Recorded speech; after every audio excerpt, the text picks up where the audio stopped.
ராமனை தருவாயே ஜெகத்ரக்ஷக ராமனை தருவாயே ரகுராமனை தருவாயே ஜெகத்ரக்ஷக ராமனை தருவாயே. ராமன் சீக்கிரம் கொடு, தாமசம் செய்யாதே தசரதனே இப்போதே ராமனை தருவாயே. தாமசம் செய்யாதே தசரதனே இப்போதே ராமனை தருவாயே.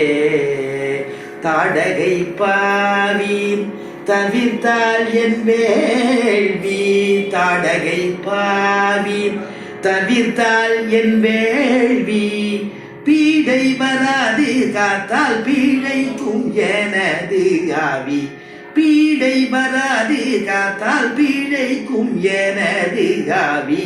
ராமனை தருவாயே ஜெகத்ரக்ஷக ராமனை தருவாயே. தாடகை ஒரு பாவி இருக்காப்பா, என்னுடைய யாகம் பண்ண முடியாம என்ன தடுக்கிறா, அதனால அவருக்கு என்னால யாகம் பண்ண முடியாது, நீ உன்னுடைய பையனை அனுப்புன்னு அப்படி கேட்கிறாள். உடனே தசரதன் சொல்றான், மறுபடியும் ராமனை கொடுன்னு கேட்கிறாள். ராமனை வீட்டு நான் ராஜ்யத்தில் அரைச்சனோ உயிர் தரித்திருப்பது உண்டோ கௌசிகனே. ராமனை வீட்டு நான் ராஜ்யத்தில் அரைச்சனோ உயிர் தரித்திருப்பது உண்டோ கௌசிகனே. விஸ்வாமித்திரரே, ராமனை கேட்கிறீரே, ராமனை விட்டு பிரிஞ்சு என்னால அரட்சணா இருக்க முடியுமா? நான் கீழே விழுந்துருவேனே, என்னுடைய பிராணன் போயிடுமே, அதனால எப்படிப்பட்டதான குழந்தை அவனை கேட்கலையே, அவனை வந்து கேட்கிறீரே.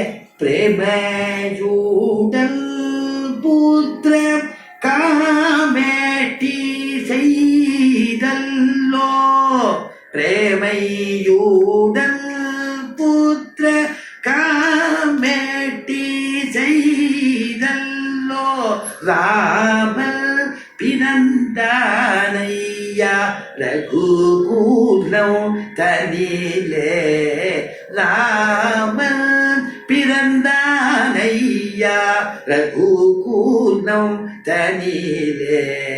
ராமனை வீட்டு நான் ராஜ்யத்தில் அரைக்ஷணோ உயிர் தரித்திருப்பது உண்டோ கௌசிகனே. இப்படி கேட்கிறீரே, பிரேமையோட வளர்ந்த குழந்தையாச்சே, என் ராமனை விட்டு என்னால இருக்க முடியாதே, அவனை கேட்கிறீரே. புத்திரகாமேட்டியாக பண்ணி பிறந்த குழந்தை உங்களுக்கு தெரியாதா? இது ஞானியாச்சே, எல்லாத்தையுமே அறிவதாச்சே, அப்படி அறிஞ்சுட்டே என்ன கேட்கலாமா அப்படின்னு சொன்னார். எவ்வளவு என்ன சொன்னாலும் இந்த ரிஷி நகர்ந்தா தெரியல. அப்புறம் ஒரு வார்த்தை சொன்னார், ஊனசோடச வருஷோமே, ஊனசோடச வருஷன் அப்படின்னு வால்மீகி ராமாயணத்துல வால்மீகி சொல்றார். 16 வயசு கூட என் குழந்தைக்கு ஆகல, அவனை போய் கூப்பிடுறீரு. அவன் வந்து ராமோ ராஜீவலோச்சனா, ராஜீவலோச்சனான்னு தாமரை, அவன் தாமரை கண்ணன் அப்படின்னாராம்.